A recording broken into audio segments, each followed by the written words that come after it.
So if I want to spend my time doing something in the next 3 to 5 years, why don't I spend that time building up the value of my business so my valuation can go up? And when I do exit, I actually get some money for this thing. So we might work with them in that regard, or they might be coming to us and saying, I want to sell my business because they don't like it. Like they have the wrong business model, or they need to change their role inside their business. So they might need to do an operational exit, or they might just need to progress to the next phase of them being a business owner where they take themselves out of operations, or they, start focusing on building a personal brand, whatever it might be, right? So they don't actually really want to sell their business. They don't want to get rid of it, but they want it to support their next level of growth as a person. So those three pathways are sort of where we're finding our clients coming now, and we're building a whole partner ecosystem around us so that we can support them and move them through whatever phase that they're in right now. So this whole conversation has given a lot of people new hope. Are you tired of working more for less profits in your home service business? What if I could show you $100,000 in hidden annual profits in your business in less than 3 minutes? Would you be interested? And not only show you where, but how to create that 100K in 6 months or less without additional advertising or marketing spend guaranteed. Just go to sharpenthespearcoaching.com to see how truly simple it is. That's sharpenthespearcoaching.com. Do it now. And we are back on STS Sharpen the Spear podcast with another incredible guest, and I mean it. I always mean it, but I really mean it. Stephanie Hayes is with us today, and you're going to love this conversation because I'm going to love this conversation. And if I love it, you got to love it because you listen to me. So I think it's a simple way it goes. So without any further ado, Stephanie, no one knows Stephanie better than Stephanie. So Stephanie, give us the backstory, bring us up to speed, and then we're going to get into this conversation. How far back are we going? So I was born almost 50 years ago. Yes, give us the day after birth. We prefer like the day after birth, like day one, and then walk us through, and then we'll be. It's all so relevant, yes. Yeah, where do we start? So I hope you caught that reference. I'm turning 50 this year, just in a couple of months. It's crazy. I was 50 once. Yeah, it's amazing. Yeah, I'm going to be 50, and then I'm going to have. That's all going to be in the past. Yeah. Here's the good thing, and I don't know why this is. And I know I'm cutting your story here, but like, I don't know what 50 is supposed to look like, but you don't look 50. Well, thank you. Like, not even close. So I'm throwing that out there just because that's what it is. There's some people who are 50 and they look like they're 70. I guess it's just the life you have. I don't know. But well, just don't look too hard. I've got that, right. Fix my appearance, whatever the strategic blur on the video. So that's what it is. We got all this technology now. Yes. I look like I'm 20. Yes, maybe not. What I'll say is that I'm actually really looking forward to this stage. I think that, there was a lot that happened in my 40s and it was okay, but I feel like we're in this like new rebirth and it's all very exciting. So let's figure out what actually happened. I am by trade what we call a business architect. I have a master's degree in the management of technology. I've grown up in the small business world and the startup world, consulting into big organizations. So kind of went through this career of doing lots of different things, starting up lots of businesses. I own 4 businesses right now. And, I started in the technology sector, spent a lot of time in the technology sector. And then I would say like 15 years ago, kind of started dipping my toes into the whole world of being more of an advisor and a coach and a strategist for small business owners. Really loved it. I kind of got into the startup space for a while. And that was fun, but the world of startup is very fluid. And I was an entrepreneur mentor at the university. And what I really found that I loved were those small business owners that had been in business, 5-7 years, and were kind of getting to that point where they're like, I don't know what to do now. Or I started up kind of in a certain way and just kind of following instructions. And now I've got this business that's sort of a Franken business and it's not really aligned with who I am. So I was doing a lot of work around business model design and alignment inside of business models and figuring out how to get people back on track to a business that they really enjoyed. I think like maybe 5 or 6 years ago, I was down in Texas at a retreat with a customer, and we kind of spent the day on our own businesses. And, I was looking at this wall of all the things that I've done and all the skills I've developed and all of the stuff. And I just had this overwhelming feeling that I'm not building anything. You know what I mean? And I was like, I'd lost all my assets in my divorce, and I was, how am I going to buy another house? And here it's so expensive and blah, blah, blah. And I'm like, but what if that's not the only way to build assets inside my business or inside my life? And I started thinking, where else do we have those sort of big windfalls, and where else can we get those big value steps? And I started to think about the concept of assets in small businesses and exiting small businesses and selling, because we sort of stumbled into this program with this husband and wife who were teaching real estate people how to buy little online businesses, renovate them, and then sell them in a couple of years for more. And they give them the whole process and blah, blah, blah. And I was sort of fascinated by this, because what it said to me is that there's a market for lots of different types of businesses. And all these small business owners are sitting here going, I don't like, there's no end game for me, right? Do I just keep selling things until I'm sort of done with it and then I just burn it all down? I'm like, no, but look at everything you've created inside your business. So I started this concept of like building an asset-based business model with working with an exit in mind and working backwards from there and figuring out your growth strategy based on that. And then it just sort of started to build and expand. And now it's becoming this conversation that people are just like, it's blowing their minds. And it's giving this demographic of business owners an option. And what we hear from them is, I'm so burned out and I don't like my business and I need to sell. But really what they're saying is like, I don't see the future. And burnout is not necessarily I've been working too hard. It's that I don't have anything to hang on to here. I don't know what I'm doing here. I don't have a purpose inside my business. So this whole thing has sort of blown up, and it's become really, really interesting. And the conversations have become really interesting. And that's sort of what I'm focused on working with my clients on now, is like, they've built sort of these high 6 figures, early 7 figures businesses, and they're kind of going, they come to us with myself and my partner, and they come to us and they're either one of these three things. They say, I want to sell my business, but what they might mean is, yes, I'm totally done right now and just like take it away from me. And in that sense, in that situation, we will work with our partners to make that transaction happen for them. Okay. And so we're on the advisory side, and then we'll connect them with a broker or with a PE firm or whatever it might be. But the ones who more to the point, most of them come to us and they say, oh, I just want to get rid of my business. But really, they're either saying, I do like the idea of exiting, but if I can use that as an end goal in 3 to 5 years or 5 to 7 years, we can do a benchmark valuation. And based on all of the risk adjustment in that valuation, that gives us the growth strategy. So if I want to spend my time doing something in the next 3 to 5 years, why don't I spend that time building up the value of my business so my valuation can go up? And when I do exit, I actually get some money for this thing. So we might work with them in that regard, or they might be coming to us and saying, I want to sell my business because they don't like it. Like they have the wrong business model, or they need to change their role inside their business. So they might need to do an operational exit, or they might just need to progress to the next phase of them being a business owner, where they take themselves out of operations, or they, start focusing on building a personal brand, or whatever it might be, right?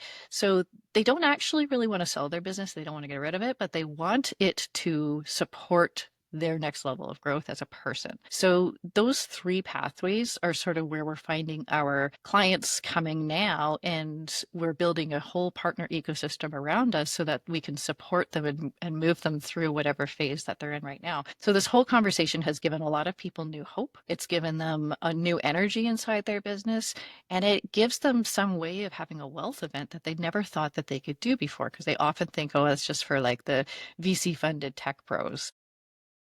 Right. You're so right. I mean, I talk about this with my clients all the time, and that you've exactly pinpointed that market, that space, that 3 to 5 years, 5 to 7 years approaching or just hitting the first 7-figure number. Because here's the issue, Stephanie, you probably see this. I got to 7 figures by myself.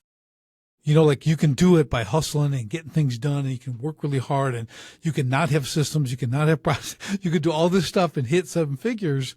But as soon as you start crossing that threshold, you're either tired, okay, or you don't know how to do systems, processes, increase the valuation of your business. But now you're approaching 2 and 3 million, and you're not doing that by yourself. You no longer can do all that by yourself. I think that's why these guys get where they kind of throw their hands up and it's time to go. And they may enjoy the startup portion too. Like that's kind of fun. Doing a new thing and getting it up to a certain level. It's not, it's like you said, you're not going to get anything for that business. What I ended up having was like, you got a bunch of depreciating assets, equipment, vehicles, stuff like that. Like you're not getting any real money for that. Okay. So what are they actually buying? So I'm like you, I make them go to the end and we reverse engineer exit strategy because for me, I use it as the business filter, right? Because as people start to succeed, they get all these opportunities. The opportunity fairy comes along, right? And all these people want them to like do this and do that with their business and spend money on this. I'm like, well, does it get you closer to your exit or further? You know, if it's further, it's a hard no. If it's closer, you can entertain the idea, right? Because we want to get to the exit. If I set 10 years and I want to sell it for 10 million, what does that look like? Right? Like you said, you reverse engineer. Now we know the first hire, the second hire, where we're going, what we're actually doing. We're able to stay focused on that main thing. But what I love is like when you're talking about assets. Okay. This is cool because I do the same thing. Like, okay, great. By the time I get to that 10-year point, maybe I'm pulling in 7 figures for my own salary. Right? I got this, and maybe I'm going to get the 10 million. But when I get the 10 million, then I leave, I lose $1 million a year. So what have I done in the interim during that 10 years to build that replacement passive income? Like you said, is it real estate or the other investments? Where's my 83 grand a month coming from? Okay. So I can get my 10 plus keep my million every year, right? So that was kind of always our strategy as well. So I'd love to dive in a little more on the asset aspect because I think it's just something, and it is a little light bulb that goes off, and probably you get this with your clients too. When you start talking this and you see kind of that, oh, that's actually doable. You know, they just haven't really gone down that road. So I'd love to kind of explore that a bit with you. Yeah, the way that we work with our clients is more like a thought partner and like a co-CEO. And I think that's a really important distinction to make because one of the thorns in my side is that you have these celebrity business coachy type people who are like, here's my $30,000 program. Just buy it, do what I tell you to do, and your business is going to be successful. No, it is not. And I have so many refugees from that world who are so, bitter that they spent that money because it just doesn't, it's not that their strategies aren't good. It's that they're not good for them. Like your business is your business. It's an extension of you. And each business is really like a little snowflake, right? Like you have to build around you and you have to build something that aligns with what you're actually trying to achieve. So are you going to spend your money on a plug and play solution that's really not meant for your business, or are you going to spend your resources getting the support and the like these a lot of these CEOs feel very alone, right? They feel like they are the lone person trying to run their teams and run their business, and they feel very scared because they don't feel equipped to be able to make that decision about what their future looks like because they don't know what it is. Let's face it, most people who go into business are not business people, and that's great. Like I love that that's happening, but at some point in time you need to look for help and you need to bring somebody in who's going to be able to see that for you because you have the curse of the expert. So I think like the asset piece is an eye-opener in itself because every time I sit down and talk to someone about the assets inside their business, they're like, well, we don't have any because they think balance sheet, right? And they think like money and stuff that goes on the balance sheet. But when you think about assets from the perspective of what a buyer would be interested in, that's where I came from. I said, what's that qualitative side of evaluation that says, what's the narrative that actually makes this buyer interested in the business beyond the numbers? So you do an SD evaluation. It's actually pretty simple. You get numbers, and no buyer is going to just look at those numbers and say, oh yeah, I'll buy it, right?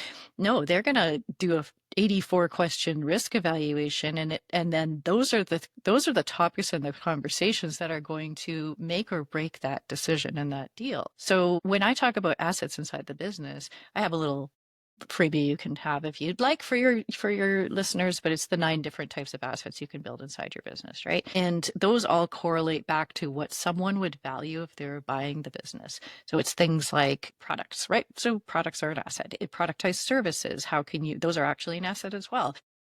your audience or your community, like how many people are paying attention to you? Do you have a subscriber list? The creative work that you do for marketing, like you can bundle that stuff up and sell it because it is an asset inside your business. It is, your brand is an asset. Your partnerships are an asset if they're formalized. Your intellectual property. This is a really big one where I see a lot of growth with our clients is that they've got all this IP inside their business that they created for delivery, but they don't leverage that, right? So there's a whole other business model they can create around that. Well, lots of different options. So I mean, I'm not going to go up to all nine, but like Right. there's this thinking where all of a sudden these business owners sit up and they go, okay, well, now I do see where I've got valued. And by the way, you can actually sell the assets of your business. I bought a business 2 years ago, but I bought the assets of that business, right? I didn't buy the whole entity on its own. So all these options start to open up for them and they shift their thinking from everybody wants to buy marketing, right? They want to throw all their money at marketing, but that's just like an endless wheel. We want to create revenue and we want to make sure that our revenue grows. But also, how do I now start shifting my thinking around what I'm investing in inside my business so that I have something that grows with me, something that can become valuable on its own and have a little bit of like a cash payout. So that's the thinking behind assets inside the business. And you start looking at your business really differently and start making different decisions about it. Yeah, I agree. It's funny because when you're in it, when you're the creator, if you will, the owner, like you're doing stuff that, like you said, like you're the expert, right? I'm the guy. I can do it. I'm just doing things that like seem nothing, like nothing to me. But like you said, if the outside eyes come in and go, that's valuable. Like you make it like it's nothing, but like this guy couldn't create it at all, right? No one else can create this stuff. So you start to attach dollar amounts to that stuff. What is this actually worth? And again, I love that aspect I love that insight because I don't think of that either. I don't always think of that.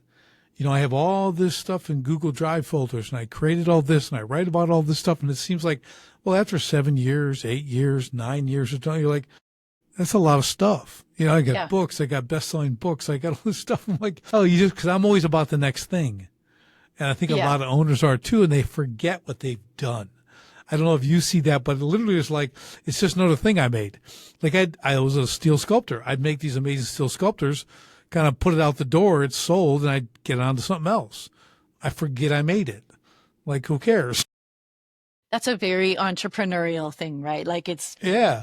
and sometimes I have to sit with my clients and look back and say, can you see how far you've come? Like, can we talk about where you were 2 years ago? And sometimes they need that reminder. Does it mean you stay there? No, I hope not, right? But it's like, let's go back and collect and look at all of the options. Now, the caveat to that is if we do evaluation and what we discover inside of your risk adjustment is that you've got opportunities for improving your value if you diversify your revenue channels or you diversify your customer base or something like that. Those are all like that's how we build a growth strategy is by looking at how we either mitigate risks or take advantage of opportunities where those are going to affect your valuation. But the business owner might say, yep, but actually, no, that's not something I would really be comfortable doing or just don't want to, right? Okay, fine. So the growth strategy is a lot more than just what's on paper. It's about designing this business and the work around something that really aligns with who this person is. And that's a really important part of like, you have people who are in the M&A world who are like, oh, we do valuations. But they do valuations based purely on a spreadsheet and numbers. And then they say, oh, yeah, yeah, we'll just do forecasted cash flow for the next 3 years. I'm like, but there's a whole other narrative that's missing from that. No business owner, this is why business owners don't like financials, right? They always are like, oh, financials, because financials that come out of an accounting system and like your income statement, your balance sheet, that sort of thing. Yeah, they're necessary for your business, but you cannot run a business off of that operationally, right? Those are good information and they are your business's cash position. However, when I sit down and I do work with my clients and we talk about numbers, we are talking about a sales plan that is directly correlated to what you're selling because that makes more sense to them. Okay, well, if you want to we want to get to $1 million in revenue for this year, let's say.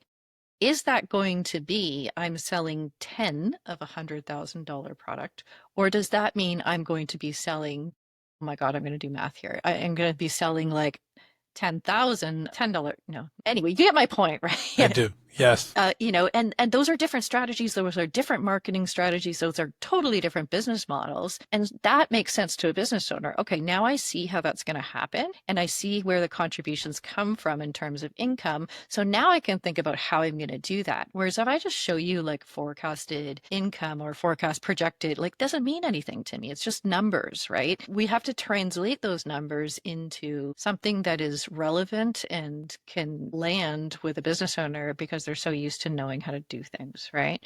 So I think it's just bringing like more nuance and more reality into this whole exit conversation.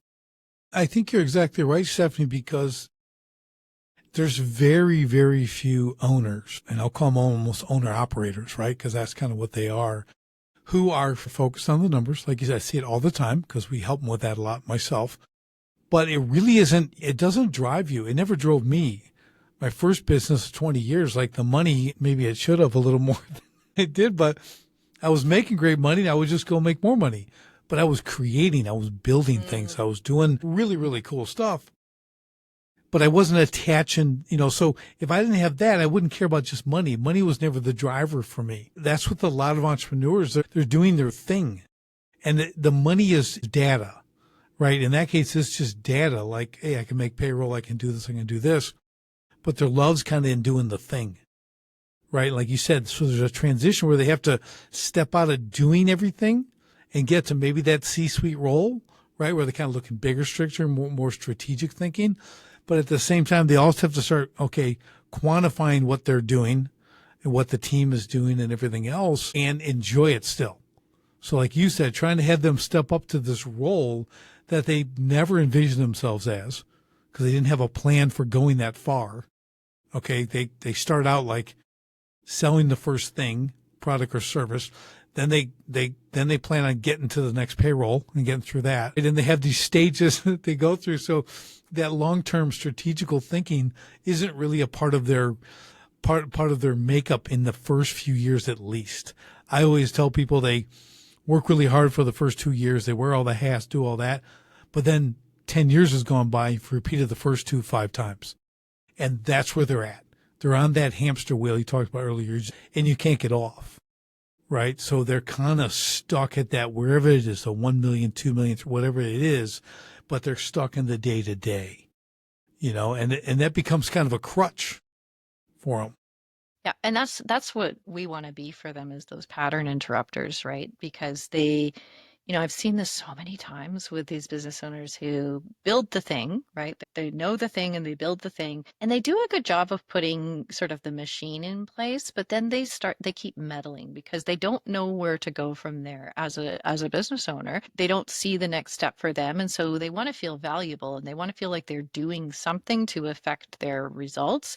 And so they come back and they meddle, right? Like they don't leave their team alone or they get involved in the piece that they are most comfortable in and it feels like they're doing something, but really they're actually tanking their business, right? So for us to take that business owner out of that, but give them a new focus and a new role that actually benefits the business, that's the work, right? Like that's the vision that they don't have for themselves. And it's up to us to be able to, sometimes we almost need to be babysitters to keep them focused on that vision. Because in that transition time, it's very easy to go back to old patterns and old habits.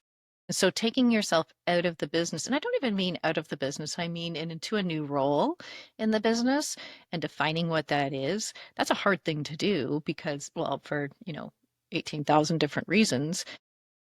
But that is where you get to. And I think that there's this other concept of the lifespan that you have inside your business as a business owner. You have a profile as a business owner, and I'm an activator, right? So I'm really good at that, like getting started Me and too. getting things going. I'm a quick start. For me to get to the point in my business where everything is sort of routine would probably like be my demise. So knowing yourself as a business owner and us knowing you as a business owner is so incredibly important because we want you to be working in a place that is totally aligned with who you are as a person. And also, it's okay if you're not the business owner that takes it from startup to IPO, right? Like you might just be best in this phase. And then you're ready to hand this on to the next person who is well suited to take something like that and move it along. So there's this whole research, this whole growth of this concept of investopreneurs, Walker Dybel and Cody Sanchez, and there's various others. But this idea of buy then build, and so sometimes those are the right business owners, investors to like now take over for you. And Mm-hmm. that's kind of what happened with the business I bought. She was my client for a long time, and I helped her design the business, and so it wasn't new to me, but it had gotten to the point where she was just done. She was just done. And you could see the growth of the business was declining, but it just like she was not going to be the person that takes it to the next level. So she had to be honest with herself about that and ready to hand it off. And that's okay. That's her sweet spot is this phase. And then someone else, their sweet spot might be taking something like that and now putting it like seeing the vision for it and putting it in a totally new direction, right? Yeah, I had the pleasure of having Travis Rossbach on my show. He started Hydro Flask. Oh yeah. That's an amazing dude. If you ever get a chance to talk to him, man, that guy he's lived like 5 lifetimes. He's unbelievable with the stuff he's accomplished and done. Is he 50? I think he's probably right around there. I'm not once kidding. you hit 50, Richard, I mean, this guy's was a maritime captain of like a 50-ton freighter, scuba instructor. He's an international pilot. He's landed, flies jets, all this stuff, built Hydro Flask, right? Doing all this. Scuba instructor, had a whole, like the guy has done like Reiki instructor. I mean, he's like done all this stuff. I'm like, man. Yeah. And we had like such a great conversation, but he told me really cool. So he goes, he's building it that they're really, they're really scaling. Then he had some investors come in and said, hey, here's how we get to $1 billion. And the way he described it, he goes, yeah, they brought their business plan in with a forklift and put it on my desk. Meaning this thing is, and he goes, I got to page 2. I closed it and I said, gentlemen, I'm out. He said, it's all yours. So he got his exit gun out. He goes, I already had espionage. I had all this stuff. I've been through all this stuff in the business. He goes, not going to do that at that level. And they were at a really, 9-ish figure level kind of thing and got a great exit, all that. And now he consults and does everything else. But I'll just never forget that because it's, to your point, there's people we all have our limits. We have our ceilings. We have our area of genius, right? We can take things to a certain level and then it takes that next person to do that. A lot of times with my business owners, I do probably like you do. We set the trajectory. What is this going to look like? Where do you want to be in this time frame? So, let's plan for a COO because you're going to need that. You got to replace that. So we started replacing him with these C-suite people, right? CFOs, COOs, fractional CFO maybe first, and do that kind of stuff because it kind of eases it, and they can kind of grow into that transition piece by piece. And then once they have that confidence of that kind of higher level delegation, that's when they can get comfortable because what you're asking them to do is very uncomfortable and no one likes uncomfortable things, although we all should do them. Okay. We all do them to make ourselves better. If you understand that, you get it. But for an owner, that you're going to put them in an uncomfortable position, which is good for them. But of course you're going to get resistance. I have like 5 things to say to that. Are we past 20 minutes yet? You're killing it. You're doing great. Yes, you're allowed to continue. Yes. Great. Thank you. So first of all, discomfort and uncertainty is like, it's one of the things I talk about. I have a business where I mentor like very early new, like people who are just starting a service-based business, going out on their own, freelancers and VAs and consultants. And the biggest thing for them is that they don't like the uncertainty, right? Like if something's uncertain, they just freeze. But it's also true of, even people who are getting to that new level of, being a CEO, not just on my LinkedIn profile, but literally pulling in a C-suite. And again, the uncertainty can freeze people. And that's where a lot of the bad decisions and the bad behavior come from because they're they're trying to get comfortable. And I think one of the things you have to realize as an entrepreneur, and one of the things that I think I have going for me, though maybe not, is that I'm very comfortable with change, with like uncertainty, and it's almost to the point where that drives my creativity. And if you can understand that as a business, you are never getting to that place. We set that goal, and we're going to get to this place where everything is just humming along. I think if you get there, you're almost like on the road to death, right? Like, Right. so Right. you're always moving forward. And when you can accept that and stop judging yourself for not having gotten there, you've gotten somewhere. And that somewhere is just as valuable as what you thought you needed to get to, because along the way, you're making constant changes, you're learning constantly. And I think one of the big things I learned very early on was that I just go. I just go, I have an idea. I know enough, like I have enough experience to make some good decisions, but the sooner I go and start doing, the better information I get back. So I almost think that there's no such thing as like failure. I think that there is good information, right? And we did something, we didn't get the result we expected. Now what do we take away from that? Now I'm further ahead because I know something, right? So that mindset is so important for whether you're just starting out or you're stepping into this new level within your business. But that is an incredibly important place for you to get to as a business owner, because it's going to allow you to flow and to move through all of these changes and all of these new roles. And you always have to look at this stuff with curiosity as opposed to judgment. We are so wired to just say this is good or this is bad, Right. or punish ourselves. What a waste of time, right? What a waste of energy. Like, this happened. Okay, great. So, maybe it wasn't what I expected or what I wanted. What do I know now? Right. What's the Right. next thing? What's the next thing? What's the next thing, right? There's no business police out there waiting to like take you in. And there's Right. no, usually the people that you're so worried about judging you aren't even paying attention to you, right? Like, you're And they lucky if they do.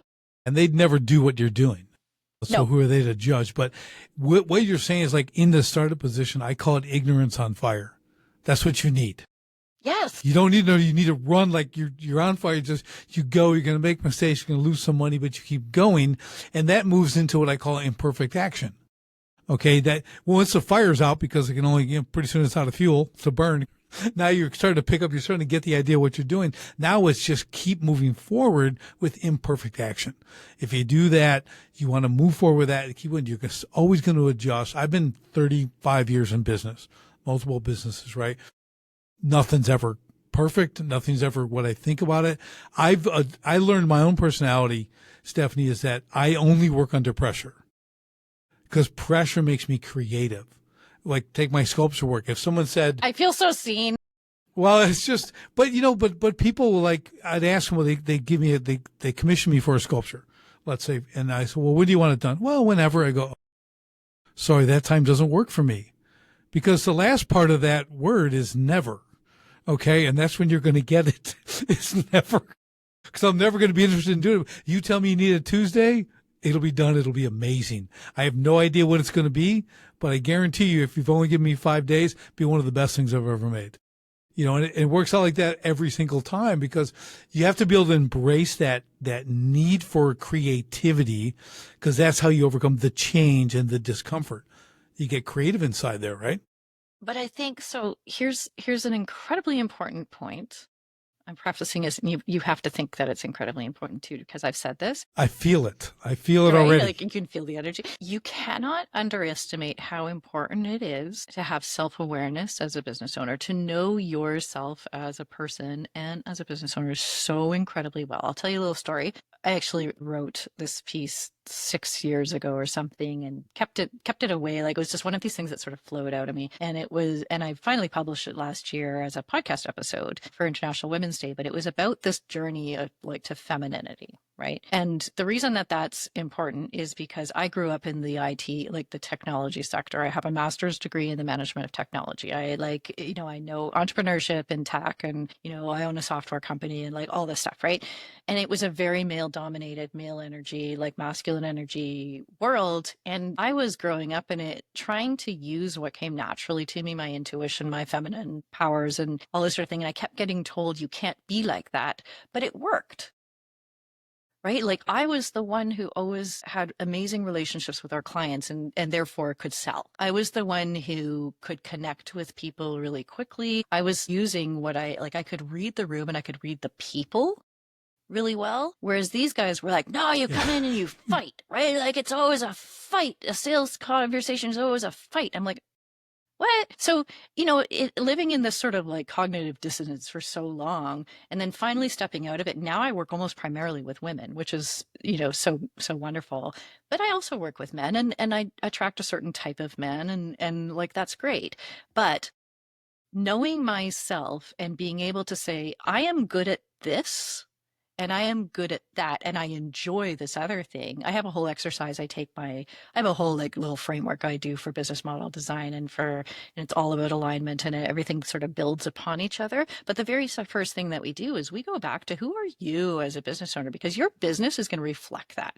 And if you've built a Franken business that is not aligned with who you are, no, it's no wonder it's not going to grow. It's no wonder it's going to stumble and fumble and bumble because you're not building to what's important to you and what you value and who you are as an individual. And I came up with this sort of concept many years ago because I was working with a client who was like trying to figure out what her business was going to be. And she's just like, I'm going to be a photographer. I'm going to do this other thing. I'm going to do that. And everything was like this sort of like energy, right? And I'm just like, what? And then she started talking about this client she was working with, and she's like, just lit up. If I could just do all my work with these, I'm like, oh, I get it. So you need to focus on who you're working with as opposed to what you're doing. That's your pillar. And then, over thinking about this even further, I realized there were like these 4 pillars of passion inside your business. You're either passionate about the customer that you're working with, and that's what has to be true, or you're passionate about a product, like an offer you've created, not typically for service-based business owners, but like, I own a software company and that's our thing, is our product that we created. Or it's a particular skill set that you have. Like I am a connector, and so everything I do in my business, I have to be a connector. And then, or it's the way that you want to work. So we do this exercise where we figure out which one is your pillar. Now we want to optimize for all those pillars, but when we figure out which one is most important to you and you look at your business model, oftentimes people have built a business based on all of the education that they get, and every business course and whatever says you start with your ideal customer avatar and you build out from there. If I had built my business that way, I would have built a very different business because it would be aligned with what the customer wants. And don't get me wrong, of course we want to build for a customer, but we do that later, right? Mm-hmm. Whereas that didn't matter so much to me. Every time someone would ask me that question, I'd be like, yeah, I know who I want to work with, but that's not what needs to be true inside my business. What was important to me was the way that I want to work. I don't want anyone to own my time, and I don't want to do detailed deliverable work. Like that is like I, I'm diagnosed in medicated ADHD. Like I cannot do that type of work. It is like knifing me in the throat. Right. Like I just, it's so painful for me. I'm a stand back, take all your stuff, put it all on the table. And I think very quickly, and I have enough experience to drive into a really interesting conversation about that. I'm an architect, right? So this woman, her pillar was the customer, and that's where her energy was derived from. So we needed to build a business around that. And in that case, you would follow like the sort of typical, but then we needed to know what was important to her in her business and what her business needed to do for her, and then what needed to be true. Once we have all of that, then we can start layering on, okay, well then who do you want to work with and what do they need and blah, blah, blah. Okay, then we design our offers based on what we know about those customers, and you build your pricing to support that brand that you've created. And then we talk about your sales plan. How much are you going to sell of each of those things so that you have this context? And then we talk about your marketing, because I need to know what you're selling and what your business model is before we talk about how to sell it and the marketing strategies you're going to take on, because those could be vastly different based on what that looks like. And then we talk about your systems and your operations and how you're going to design those to support all of this stuff. And then we finally talk about how you're going to work. So all these things sort of build upon each other. And so if you don't know yourself as a business owner first, you might develop this Franken business that's just like pieces put together from other people giving them to you. And you've got like a leg over here and an arm over there and a, half a head from another place and your mouth from somewhere else. And then it just kind of goes along like this, which is actually fine in the early days. But once you get to that point that you and I have talked about, where it's Right. like 5 years in, 3 years in, 7 years in, and you're just kind of like, what is this thing? Now it's time to fine tune, to readjust, to look at this and say, what does this need to be to achieve what we actually want to achieve? Give yourself the gift of that vision, give yourself the gift of that long-term plan. And now let's readjust. Like, now we've got something to make decisions around, as opposed to just sort of completely flying blind constantly. And you see people get so burned out by that. Yeah, I'm with you 100%. It's so, for everyone listening, you went quickly through all of those steps of discovery. Okay. And it's good because I don't think people have, in the self-awareness, I think it was the Harvard Business Review, said that's the number one, self-awareness is the number one entrepreneurial trait of the most successful, whatever, entrepreneurs. So we need to know that, and I always explain to my kids, because they'll ask like what a self-awareness is. I go, well, simple example. You're in a restaurant, you're in a coffee shop, you hear this guy 5 tables over, you hear his entire conversation. That's a person who doesn't have any self-awareness. Because I don't want to hear his conversation. There's anyone else, but he's talking so loud. He's just doing this whole thing, So that's a little simple example. Like, I want you to hear me, but I don't need everyone else to hear me, right? So hearing all these steps and the order, right? You did an excellent job on that, right? Because there is the cart before the horse and all that good stuff that happens so many times in business. They're moving stuff up and they're putting the wrong things in order, but before you identify, and I really love what you did there, Stephanie, because until you know how you operate, this is really important. This is something that I figured out by accident. I told you right? it was important.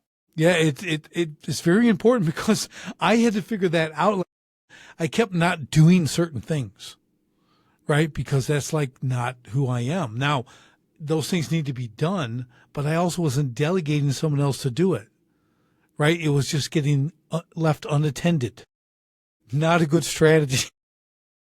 I call it pushing it to the left of my desk.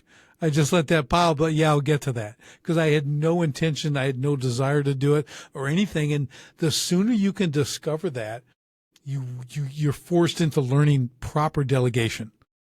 Like, get someone else to do that. Your goal should be as quickly as possible, have someone else do that work because it is only going to harm your business and drag you down personally. Here's the caveat to that. And I totally agree with you. And it's a lesson that's hard learned by someone like me who's been a lone wolf all their life, who is just like, oh, I'm just going to do all the things, right? There are lots of personalities out there who are like, I want to design it first. So I want to get in there. Like, I'm a technical person. I love doing my system stuff. I want to design it first, and then I want someone to take it on. But that gives me a level of like confidence and clarity around what it is that I'm delegating. So for some people, that resistance to delegation is about, I just want to know it first and then I'm good to take it on. So I just know that about myself and that's what I have to do. For some people, they're like, I hate the financial side. I hate the money. To me, that's a red flag with a business owner because I think what they're really saying is, I don't understand how it's relevant and I don't understand what I'm looking at. But you can be really like, I want you as a business owner to be intimate with your money. You just need to be intimate with it in a context and a format that actually makes sense to you and in the context of your business. Doesn't mean you need to be able to, because honestly, let's face it, financial statements are not actually, it's not that they're untrue, but they're not like an operational view of your money and your business. Like they're put together in a certain way for a certain purpose, and that's fine. I find business owners are really looking for is like the context that makes sense to them for their business. And they want to be intimate with understanding their dollars. But I cannot believe how many people I sit down with and I say, what are the numbers? And they're like, I don't know. Well, they can't do the basic P&L. I start there. I show them, here's the basic P&L, and we're going to look at this every week. And I want to show you there's only 3 things in here you can affect. I'm going to make this really simple, and I break it down for them. Yeah, we're going to get into other stuff later, but even me, I didn't know that for the longest time. And now I was like, just start with that so we can understand how we can affect that and why we're going to do what we're going to do. And we need to look at that. But even sometimes with an accountant, they don't want you looking at it every week. I'm like, no, we just need a glance. We need a glance. We have to pay attention to our money. I go one step further and I actually take those numbers out and put them into a different format that makes sense to them and for the business. And then they start looking at their numbers. Then it makes then it's relevant to them and it's like contextual. I would never sit down with one of my clients. They tend to be quite creative and they tend to these kinds of things freak them out because they don't understand them. And so I will put them in the context of what we're talking about and what's relevant to them. And then they're like, oh, okay, I can do this. I get this. And this makes a lot of sense to me. So it's a very subtle shift. But if I just show them a P&L, if I just show them an income statement and I explain what the numbers, it still is like, it's like this other world for them. And it feels very detached. Yeah. So I think you need to know your numbers and I want you to know your numbers, but I understand that most business owners, that's not a comfortable place for them. It's the same with technology. I can't tell you how many times I've heard people say, I hate technology. I hate the tech. And I'm like, it breaks my heart because I love technology. But it's like, but also I find it quite easy. But for these guys, they're not really saying, I hate it. Because if you hated it, you'd be living off in a cabin in the woods somewhere if you truly were a Luddite, right? But what they're saying is, I don't understand it and it's too overwhelming for me. Okay, well, let's figure Exactly. out how to make the decisions you need to make clearer for you. And then let someone else do the implementation and the execution. And here, the biggest gap, I think, with these business owners is the step from being the person in charge of all the operations into a new role where they can abstract that. And oftentimes I will lead the operational team for them. I will do their CEO role of leading operations and let them start becoming the visionary. You wouldn't believe how that business takes off Yeah. once I they get can. out of that. Yeah. Yeah. Yeah. I was thinking, Stephanie, you're talking about the tech stuff, and this isn't true across the board, but I think the problem is, given my own experience, because I'm not a big fan. I understand its usage and its need and everything else, but I think the people who do the FAQs and the how-tos and the videos, they got the wrong people doing that. I agree. They got the same guy creating like 10, and they're just bopping through stuff like, you should know this. I'm like, okay, you're making assumptions. And I have a saying, there's no place in training for assumptions. I don't assume unless you're in the fourth level of, you've been through my first three with me and we've trained a certain way. But in the beginning with one simple task, it's got to be just brain dead simple. And they don't really do that. And that is a point of contention with an owner who, I want to do this, but why can't I do this? And why cannot find how to do this one thing? You're searching, you can't do it. So I really think it's like they don't go to the customer, the near Luddite. Okay.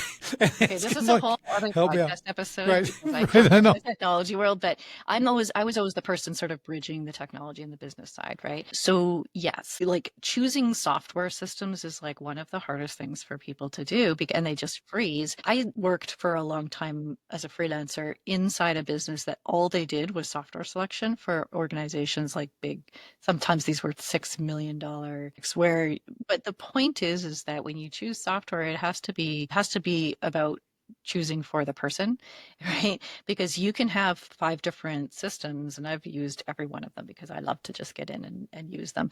But you can have 5 different systems that technically do the same thing, but the only different, think about project management tools. Like they all do the same thing. They all do the same thing. There is nothing different about what they do. Some has some bells and whistles. What's different is the way that they approach it and the interface. So you need to line up that tool with the person and the way that they think and the way that they work. And that's the only difference it's going to make, right? I like this interface better. I like the way that this is structured better. And it's not a better or a worse tool. It's just that's what that's what end user wants. And so like software selection and tools and systems and the way you build them has to be so elegant, and the way you teach people how to use it, it has to be very elegant as well, because it has to be relevant to what they want to achieve out of it. And technical people will often go to like this I've worked with these guys for years, right? For decades, that they just go to this very like technical place and they Right. can't understand why you don't get it.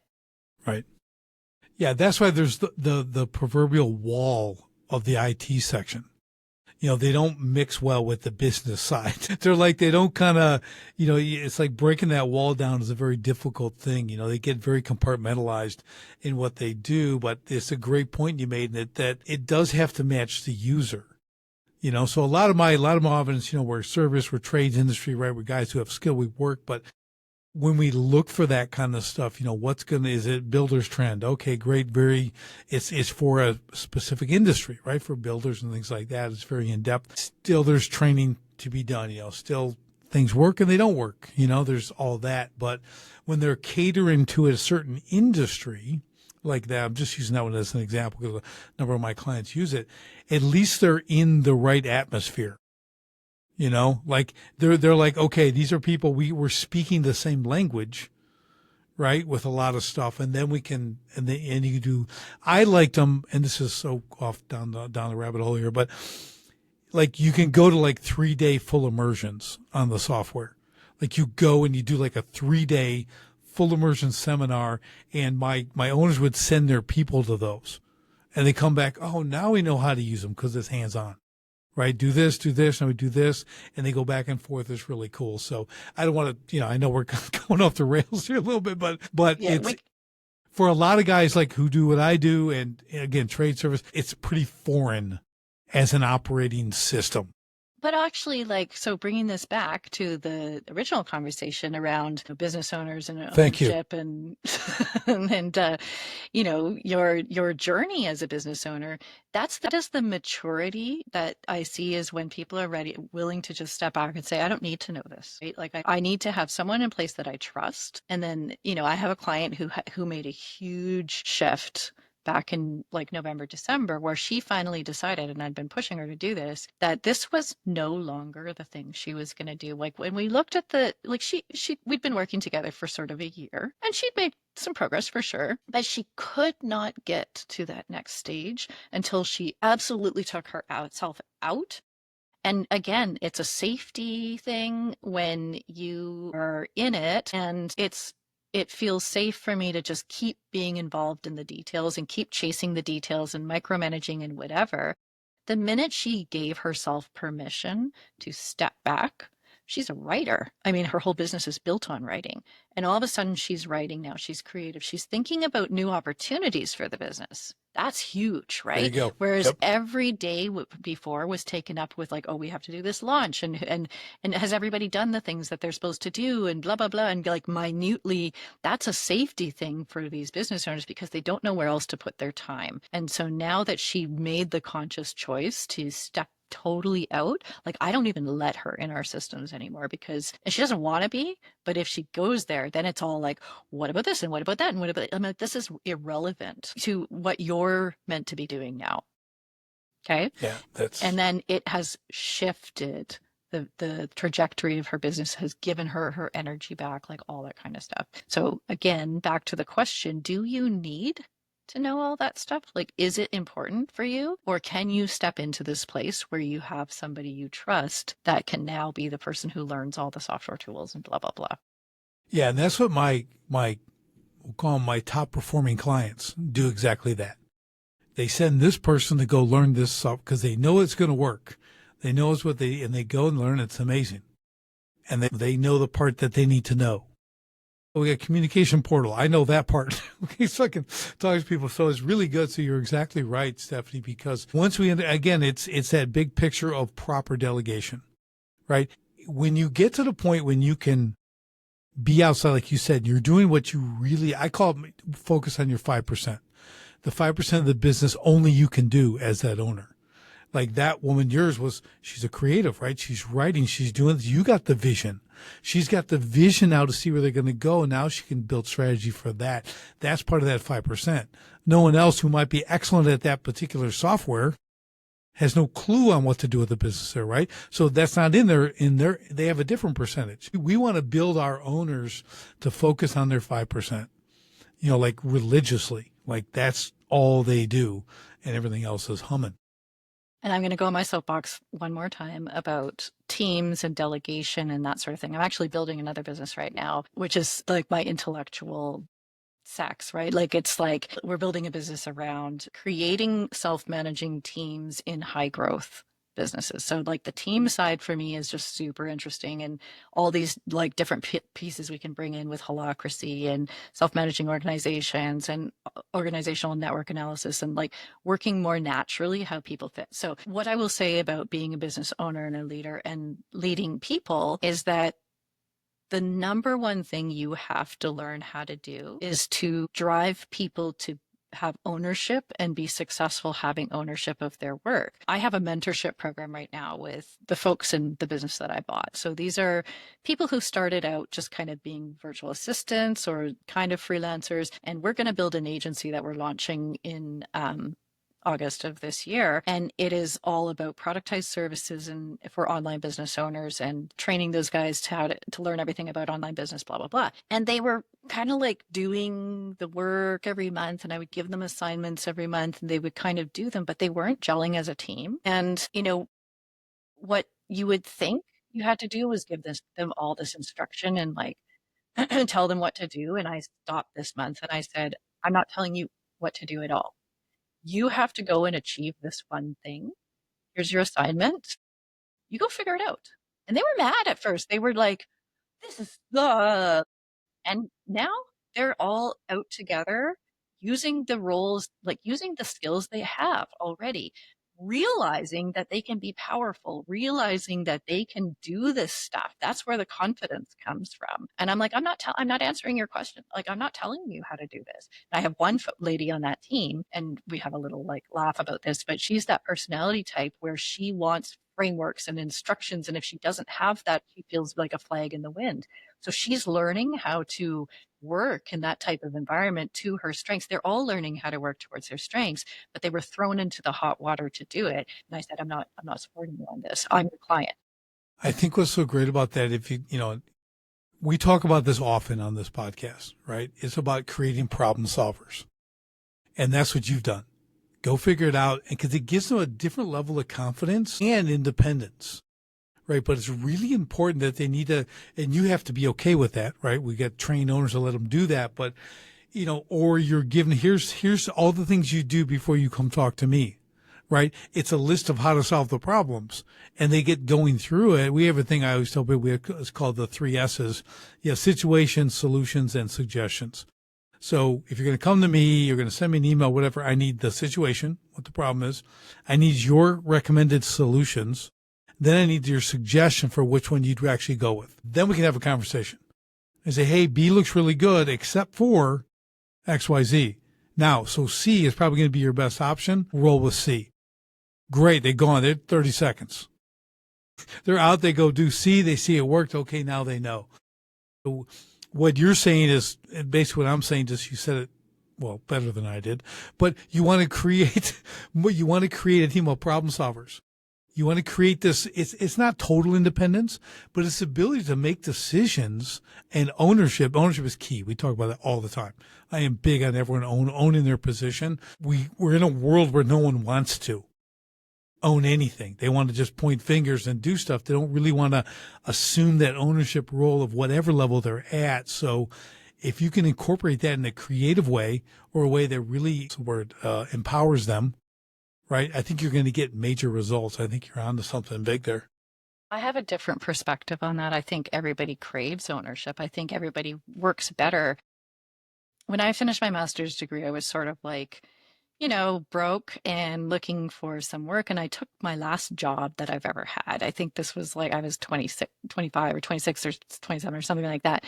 And I worked in a unionized environment in a sort of crown corporation, which was probably like the absolute worst place for me to be. But I stayed there for 3 years, and it was it's one of the strongest unions in the world. It's like frustrating for me, and there's no innovation and whatever. But what they had created was a place where there was tenure was rewarded. And so everything was geared towards making people like stick around for a long time. And so they would reward people by giving them a nice office or benefits or a gym but I'm going, you're trying to attract new thinkers into this business. Every single person who started here that was younger or, ambitious or what have you would be gone within 3 years, and they couldn't understand it because they're like, well, we've got these great compensation plans and we've got these benefits and we've got this nice office. And I'm like, yeah, but you don't give anybody ownership and you beat them down. All these guys wanted was to be able to have their work and run with it and do a really good job of it. The union policies and the sort of traditions inside the organization were such that you got beat down in your first year. There was like a cultural norm that people would even tell you, and they would say, Stephanie, you're doing a really good job, but just don't expect you're ever going to get a good review in your first year. You're always going to get a mediocre review because that's what they do. I'm like, how backwards is that, right? So they're not giving employees what employees want. Employees want ownership, they want agency. They want to feel like what they're doing is actually making a difference in some way and to know what that is. And if you don't give them that, you're always going to have this employee base of like the people who just want to be told what to do. Yeah, I agree. We call it purpose, recognition, quality pay in that order.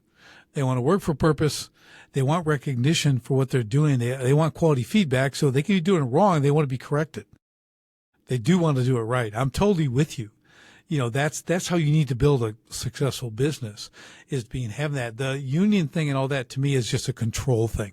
That model is about control. And if you think you're going to control everything, and we talked about this a number of times in this podcast, you and I, it's like it doesn't work. That becomes micromanaging, and you're never free as an owner from that. You have to be okay with that. If you have outcomes, projected outcome, that they're working towards the outcome.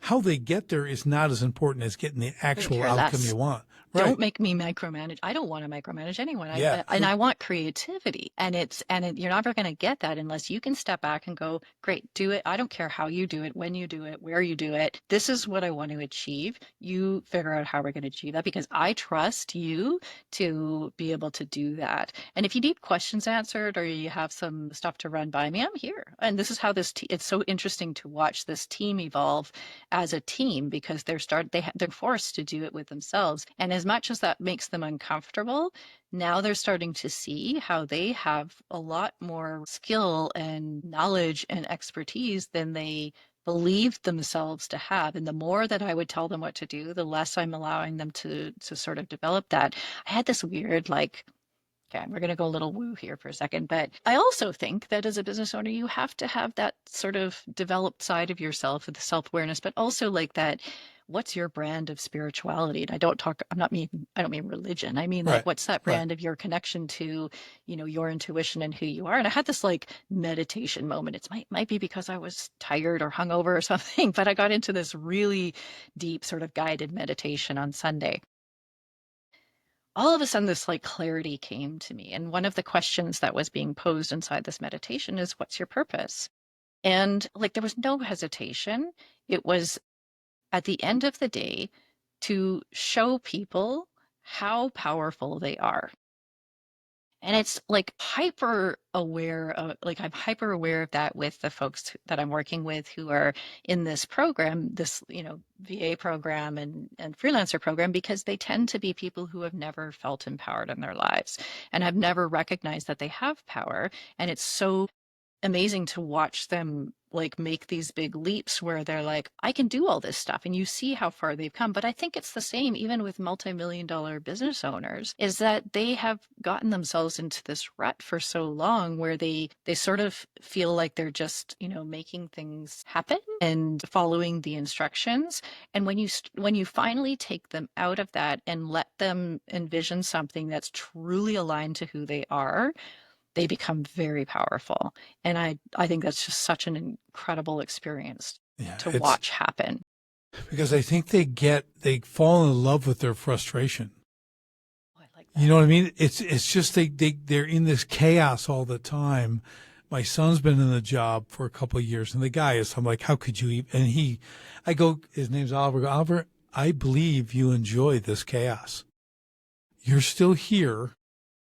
And this is just lunacy. Today, I believe he realized, you're right. He's like, I'm done. I'll go find something else. He goes, I'm not. I go, because you're getting all worked up. You're mad. This guy isn't going to change. This business is a hot, nasty mess that you don't need to be a part of. It's not yours. You're getting sucked into his crazy world, so you're exactly right. But I see that a lot of times they get comfortable with chaos. I've seen with other clients, they won't let go. They won't even let me help. There's They're going to live in it. Yeah, there's a lot of mindset work that we do. I think most of the conversations we have are more about mindset. And the big thing that I learned, I used to coach in someone else's program, and she was a life coach, and she actually gave us a lot of tools to sort of break some of this stuff down. But at the end of the day, if we are sticking with something that doesn't serve us, it's because there is some reason that we stay there. There is something we are getting from it. Even if we look at it and we say, I don't know what's good about this. It's keeping you safe. It's your brain saying this is safe. It's your brain saying this is the devil I know. It's like, or it's some, weird convoluted commitment to something that you think you owe someone. When we can start getting into all of that, we do things that are not good for us for a lot of different reasons. And that kind of work, like coming back to self-awareness, like that kind of work is incredibly important for business owners. And maybe it sounds really woo, but I'll tell you, you level up in that regard, you find a way to manage your mindset, you are going to be powerful. Yeah, I can't agree more. Like that's what changes everything. Because I always tell people, you're the owner, you're the entrepreneur, you are the biggest problem in your business. Okay? And it's up here. Okay, it's not a skill thing or anything else. It's this mindset. I saw it yesterday. Went into a bit of the talk, and I'm like, "This sucks. I can't help you." It's your beliefs. You're so deep in this. I go, that's like beyond my pay grade right now. I can't dedicate the time to figure. You've got generations of it. There's generations of multi-generational business. I go, if I'm gonna blame someone, it's gonna be your grandfather. Okay, because he did this to your whole family. This business. And I'm like, well, I'm just gonna go. Because you're not there. Your head's not even there to begin with the process. I can't do just numbers. Show them all the numbers. Doesn't work. Like you said earlier, it's up here. And I'm like, and there's sometimes as coaches, we just got to walk away. When you start to understand the motivations, like I have one client like that, there's nothing I can do for her because until she does the work on figuring out why she's sabotaging herself all the time, even though she can logically see it and she can logically say to me, Stephanie, I don't know why I'm doing this. And we even break it down and we do the work until she decides that she's more sick of staying there than it might look like to move into a new place. Like that victimhood serves us in a lot of ways, or that commitment to like, that's the really interesting work. And boy, is it ever entrenched with every single person, and it can sabotage your business. Yeah, for sure. You get comfortable with pain. You see the person who's walking tons of it. They didn't just one day get, stuck like this. It had a little pain. They didn't do anything about it. A little more pain, a little more injury. And next thing you know, they're 70 and they can't stand up straight because they ignored all the little things.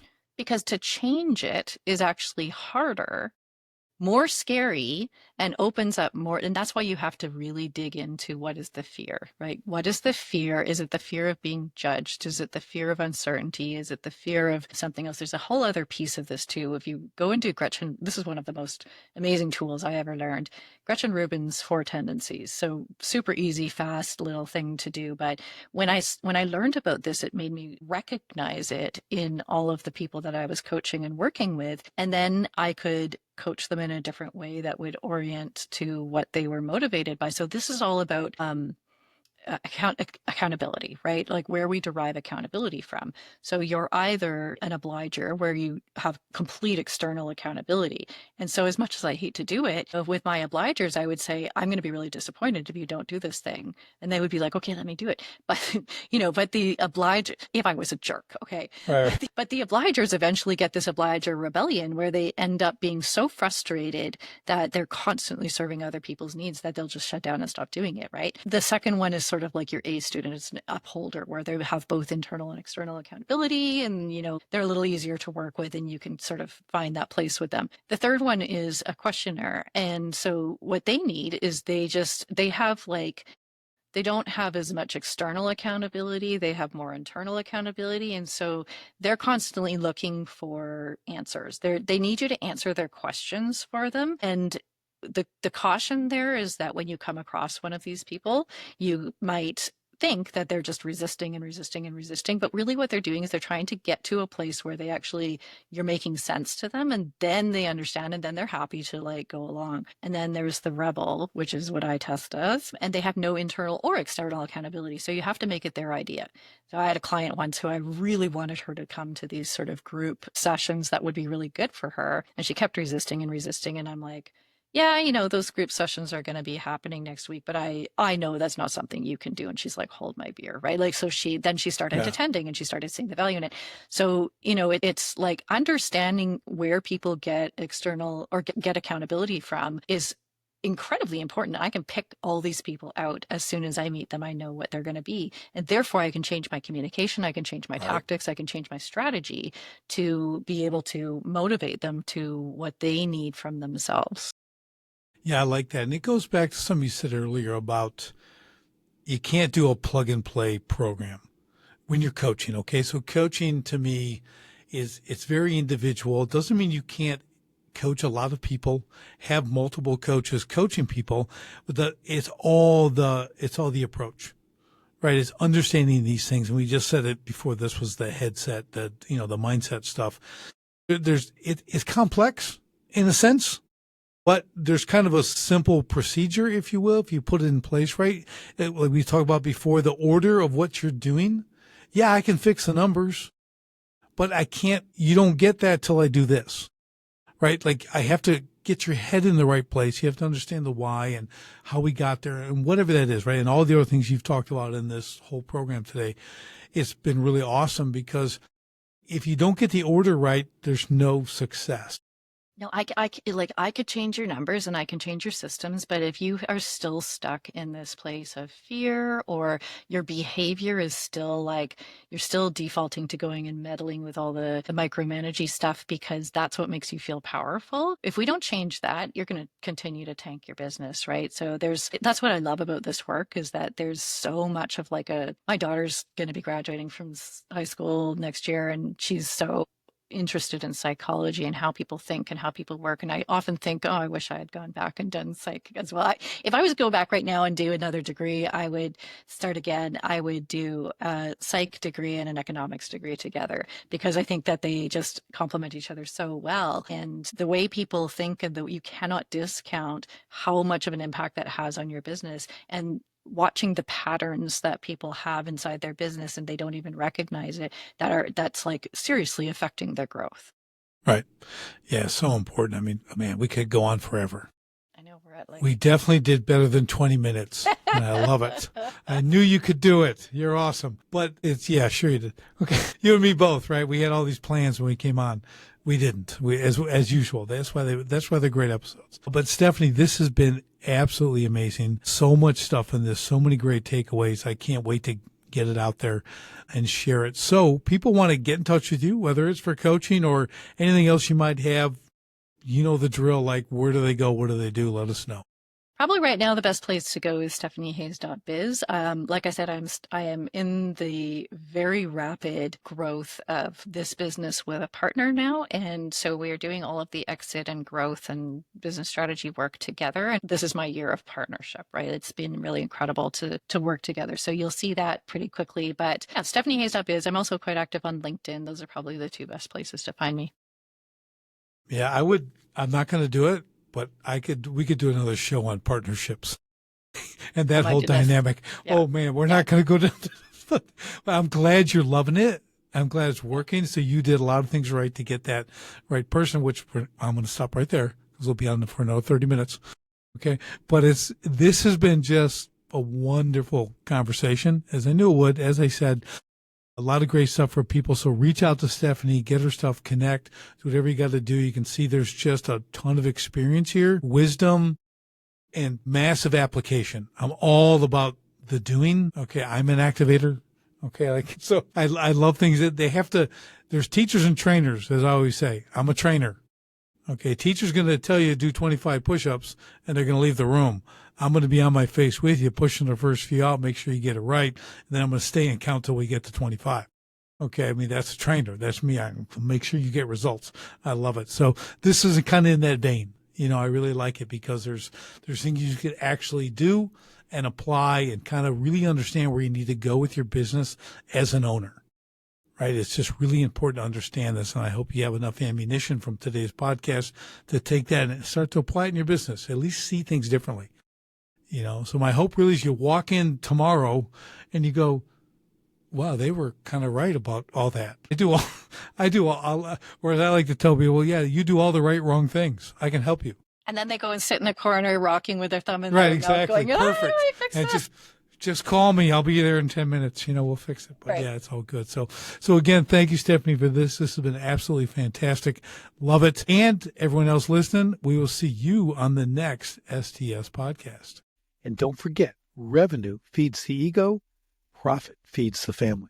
So if you want to see how I can show you at least $100,000 in hidden annual profits in less than 3 minutes, and not only show you where, but how to create that 100K in 6 months or less without additional advertising or marketing spend, guaranteed, just go to sharpenthespearcoaching.com. See how truly simple it is. That's sharpenthespearcoaching.com. Do it now.